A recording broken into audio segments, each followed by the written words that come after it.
Our next speaker tonight is Andrew Nerney, who will be working from the Interpretive Reading Manual, Project 3, the Monodrama. Monodrama. And the title is Tyler Durden, This Is Your Life. In an interpretive reading, the speaker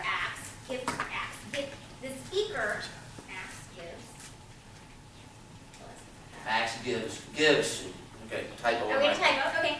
The speaker gives an interpretation of an existing literary work or speech using his voice and body language to give new life to the original work. A monodrama is a dramatic act designed to be performed by a single actor.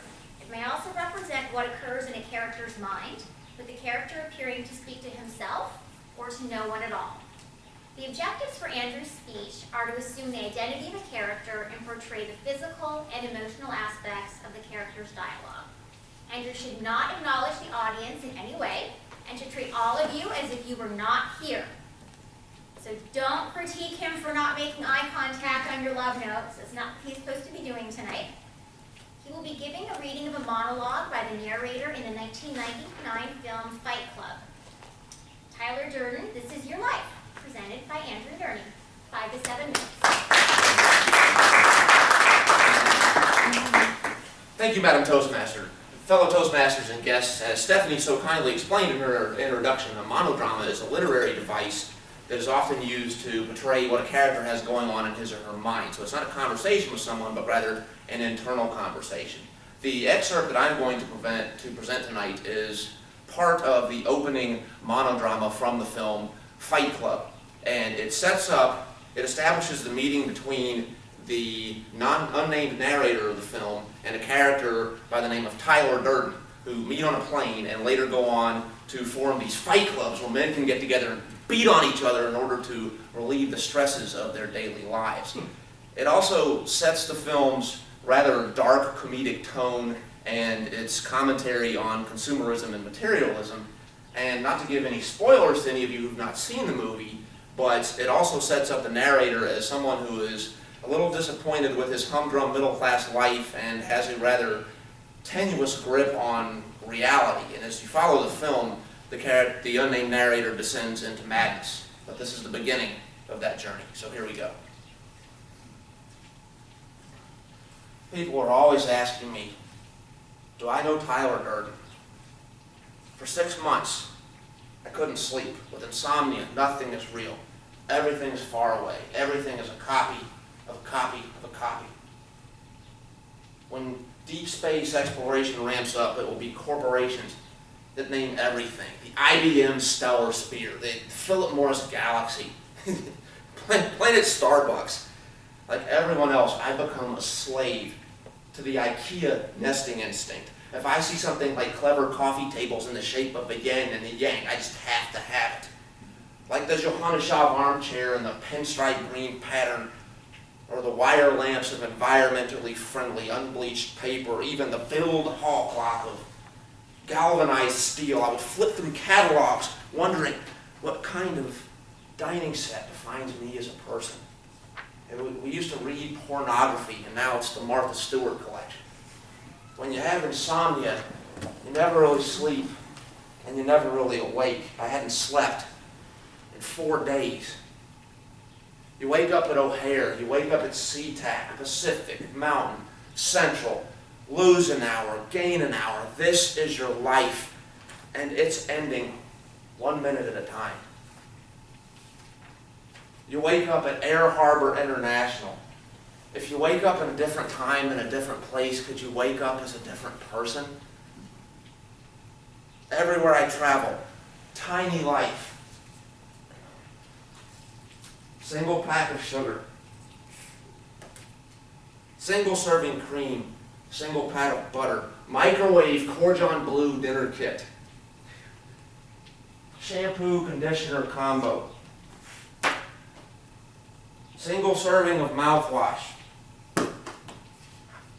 Tiny bar of soap. You wake up at Logan. On a long enough timeline, the survival rate for everyone drops to 0. I'm a recall coordinator. My job is to apply the formula. It's a story problem, really.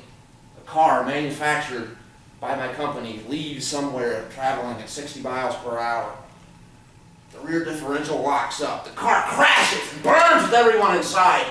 Now, do we initiate a recall?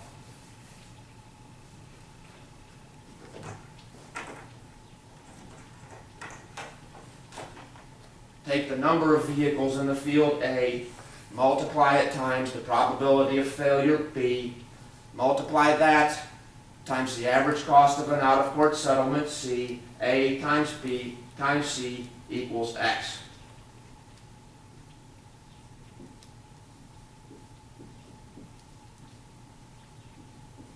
If X is less than the cost of doing a recall, we don't do one.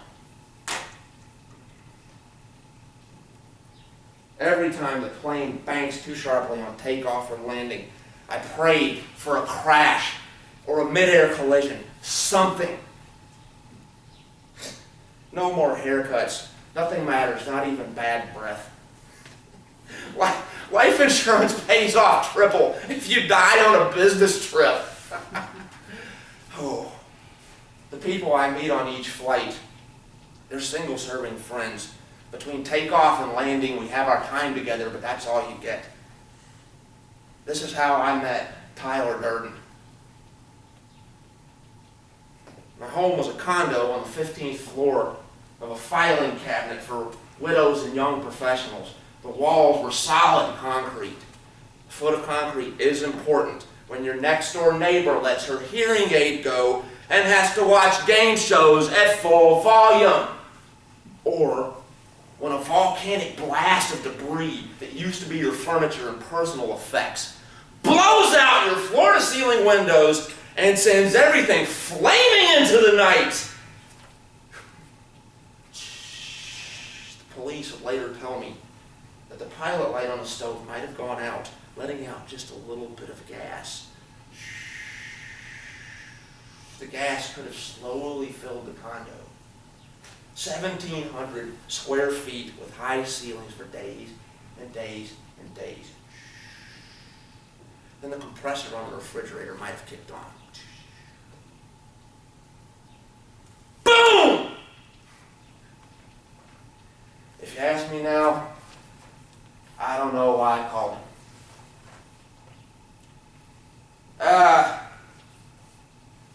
Tyler, sorry, we met on the plane. And hence the unnamed narrator gives his former single-serving friend Tyler Durden a call. They go out for a few drinks, they get into a silly drunken fight, and the Fight Club is born. Madam Toastmaster.